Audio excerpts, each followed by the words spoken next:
गुजरात से कभी कोई गाड़ी आई है इधर? कोई नहीं आई ना गाड़ी अभी तक। पहली गाड़ी है ना गुजरात से सगर गांव तक आई है।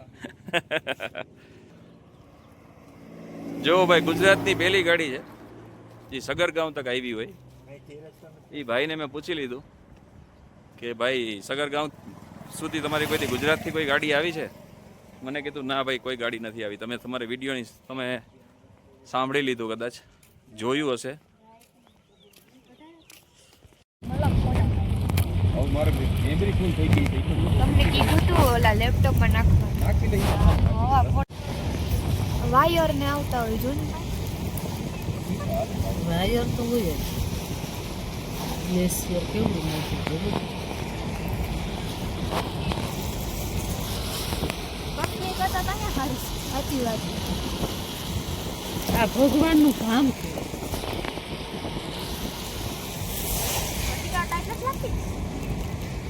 જોઈ લ્યો ગ્લેશિયર જોઈ લ્યો ગ્લેશિયર.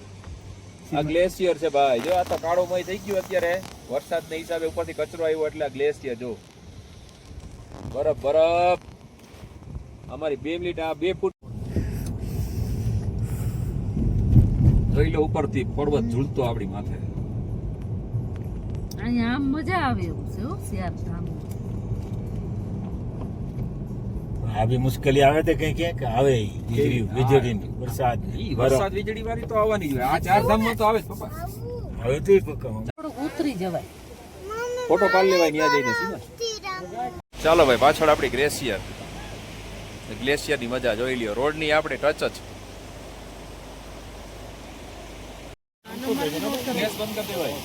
પર્વતો ઉપર તમે ડ્રાઈવ કરો ને તો સેફલી ડ્રાઈવ કરવી. નિરાતે આરામથી ઉતરવું ચડવું. જો આ તમે ખટારાની હાલત જોઈ શકો છો. આખો પલટી મારી ગયો છે. ચાલો, આ છે હનુમાન ચટ્ટી ને અહીંયા જ ચેકપોસ્ટ છે. અહીંથી પછી જો યાત્રા ચાલુ ન હોય ને તો તમને અહીંથી અંદર આગળ પ્રવેશ કરવા ના દે બદ્રીનાથ. જય જય હનુમાન બાપા. गुजरात से कभी कोई गाड़ी आई है इधर? कोई नहीं आई ना गाड़ी अभी तक. पहली गाड़ी है ना गुजरात से सगर गांव तक आई है. જો ભાઈ ગુજરાતની પહેલી ગાડી છે જે સગર ગાંવ તક આવી હોય એ ભાઈને મેં પૂછી લીધું કે ભાઈ સગર ગાંવ સુધી તમારી કોઈથી ગુજરાતથી કોઈ ગાડી આવી છે? મને કીધું ના ભાઈ કોઈ ગાડી નથી આવી. તમે તમારી વિડીયોની તમે સાંભળી લીધું, કદાચ જોયું હશે. અને જેમ કેદારનાથ છે ને એમ પંચ કેદારમાંથી એક કેદાર અહીંયા પણ આવેલા છે. રુદ્રનાથ ઉપર ટ્રેક છે. આની ઉપર જવાનું છે. 22 કિલોમીટરનો ટ્રેક છે. ત્યાં તમે જઈ શકો. એ ટ્રેક અહીંથી જ ચાલુ થાય છે, રુદ્રનાથ ટ્રેક. તો રુદ્રનાથ જવું હોય તો તેનો માટે ટ્રેકનો જવા માટેનો પહેલું અહીંથી જ ગામેથી ચાલુ થાય છે. જો કોઈને જવું હોય देखो शेर जैसा है ना बैठी.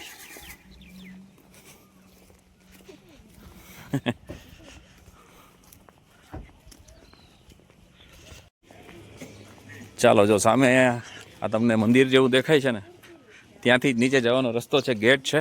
અને તમે અહીંયા વાંચી શકો છો ભગવાન શ્રી રામ કે પૂર્વજ રાજા सगर की जन्म स्थली. और ये देखो અહીંયા ગામની ઉપર તમે બોર્ડ ઉપર વાંચી શકો છો रुद्रनाथ पैदल मार्ग और रुद्रनाथ मुख्य प्रवेश द्वार गाम तो के सगर. તમે વાંચી શકો છો ગામનું નામ સગર. વहाँ પણ લખેલું છે પ્રતીક્ષાલય સગર. અહીં બસ સ્ટોપ છે નગરપાલિકાનું. ગોપેશ્વરમાં આવે છે અને ચમોલીમાં આવે. પહેલાં ચમોલી આવવું પડે તમારે. ત્યાંથી ગોપેશ્વર 10 કિલોમીટર થાય અને ત્યાંથી સગર ગામ થાય છે 3 કિલોમીટર જેવો. અને અહીંથી આપણે આ તમે વાંચી શકો છો. 4:45 નથી, 5 ને 6 મારામાં, એટલે 5 વાગ્યા. મારામાં 5માં 6 મિનિટ માથે થાય એટલે મારી 10 મિનિટ આગળ છે. ચાલો, સામે તમને મંદિર દેખાય છે ત્યાં આપણે આ બીજી વખત જઈ રહ્યા છે.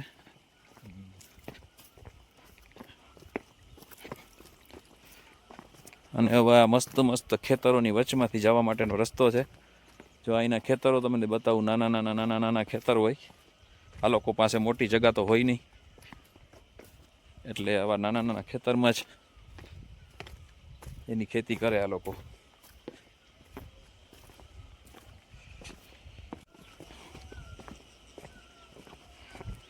નીચે જવા માટે એવી સીડીઓ બનાવેલી છે, જ્યાં તમે મંદિરે જવા માટેનો રસ્તો છે. પગદંડી છે પણ સિમેન્ટથી બનાવેલી છે.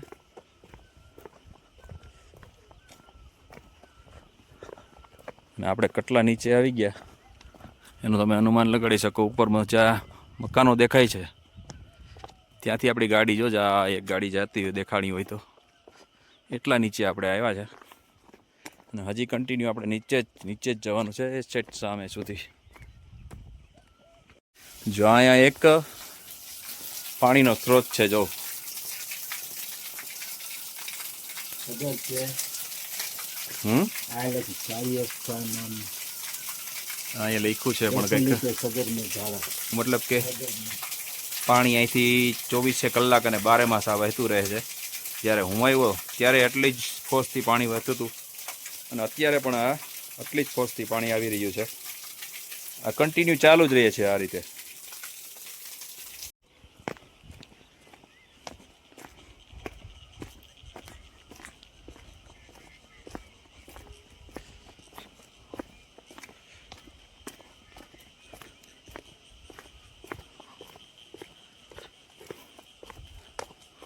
ઉતરાય તો ઉતરી ગયા ભાઈ, ચડવામાં પાછું મહા મહેનતથી ચડવું પડશે, કેમ કે મંદિર એટલું બધું નીચે છે.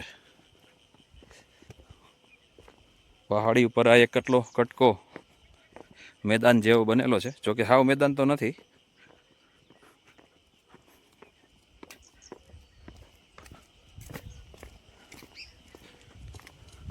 કેમ છે, નાના નાના ખેતરો બધા હરિયાળીથી ભરેલા.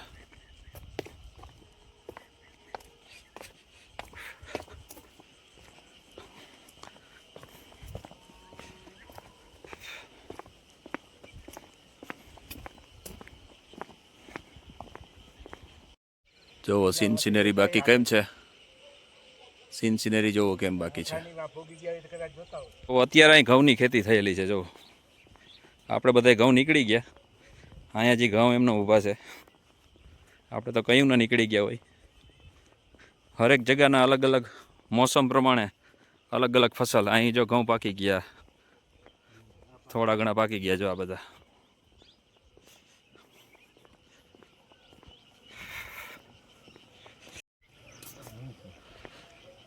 સ્વર્ગસ્થ ફતેહસિંહ મૂર્તિની ધર્મપત્ની શ્રીમતી શ્યામાદેવી.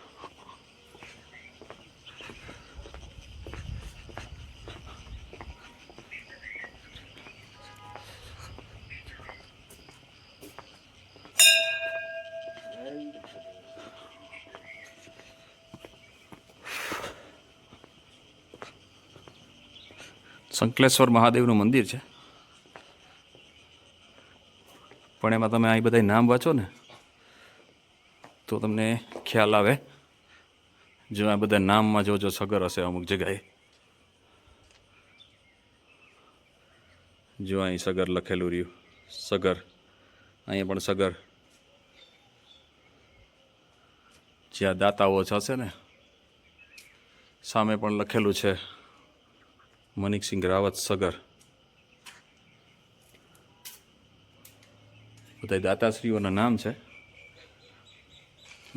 આ બાજુ પણ છે, એમાં પણ જો લખેલું છે ધર્મ કિંમતી પૂજારી સગર.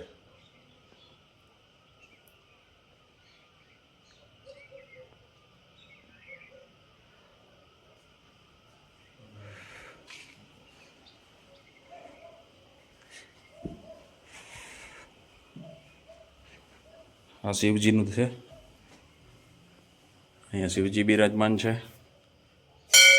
મહાદેવ, શિવલિંગ.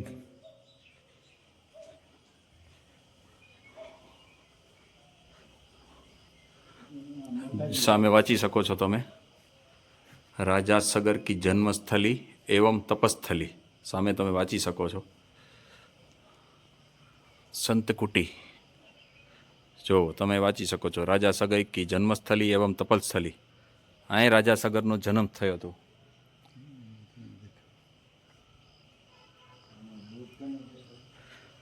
ત્યારે અહીંયા મંદિરે લોક તો નથી મારેલું, ખુલ્લું છે. અહીંયા ભગવાન શ્રી રામ, હનુમાનજી, લક્ષ્મણજી, સીતાજી બિરાજમાન છે.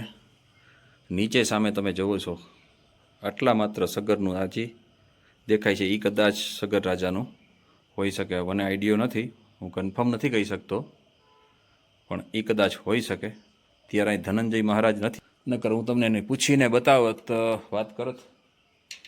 ધનંજય મહારાજ અત્યારે તો ક્યાંક ગયા હશે બધા બારોબાર, નકર તો આપણે ધનંજય મહારાજને પૂછત. પણ અહીં અત્યારે કોઈ મંદિરે હાલ ઉપસ્થિત હોય એવું દેખાતું નથી, કેમ કે બધું ખાલી પડ્યું છે. કદાચ ક્યાંય બહાર ગયા હોય એવું બને. છતાં હું એક વખત પાછળ જોઈ લઉં, કોઈ હોય.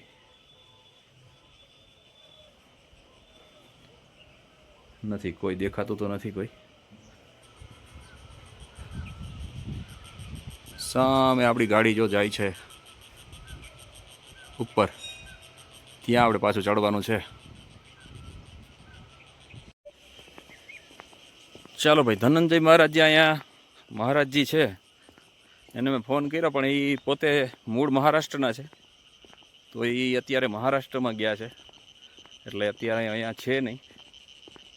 નકર આપણે એને મળત અને થોડી ઘણી એની સાથે વાતો કરત, અને એના માધ્યમથી તમને થોડુંક અહીંનો ઇતિહાસ થોડુંક જાણવા મળત. પણ હાજર નથી, કંઈ વાંધો નહીં. નેક્સ્ટ ટાઈમ ક્યારેક પાછા આ બાજુ આવશું તો મુલાકાત લેશું. કેમ કે આપણા રાજા સગર, જેના ઉપરથી આપણે સગર જ્ઞાતિના કહેવાય છે, તો એની જો જન્મસ્થલી હોય તો એક વખત તો વિઝિટ જો બની શકે તો કરવી જોઈએ. પછી સૌના મત અલગ અલગ હોય.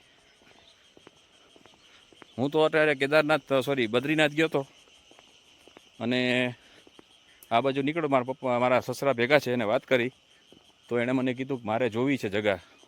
મેં કીધું કાંઈ વાંધો નહીં, ચાલો તમને દેખાડું. કેમ કે ચમોલી છે ને, આપણે વાંથી આવીએ ને બદ્રીનાથથી, એટલે ચમોલી રસ્તામાં જ આવે હરિદ્વાર જતા, અને ચમોલીથી માત્ર 13 કિલોમીટરનો અંદર આપણે આવવું પડે. તો મેં કીધું 13 કિલોમીટર એટલે કોઈ લાંબો એવો વધારે કોઈ છે નહીં રન. ચાલો તમને લઈને જાઉં. અમારે ચમોલી ગામ છે, અને આ રસ્તો જો ડાબી બાજુ જાય છે સીધો, એ જાય છે આપણે કે બદ્રીનાથ બાજુ, અને આ જાય છે સીધો સામે જાય છે, એ છે આપણે હરિદ્વાર બાજુ જવાનો રસ્તો. એ હરિદ્વાર રસ્તો જાય છે. અને આ નીચે જે તમને ઉતરો આપણે જ્યાંથી આવ્યા એ રસ્તે તમારે જવું હોય તો તમે સગરગાંવ જવું હોય તો ગોપેશ્વર આવશે, અને પછી ત્યાંથી આ રસ્તો આવશે.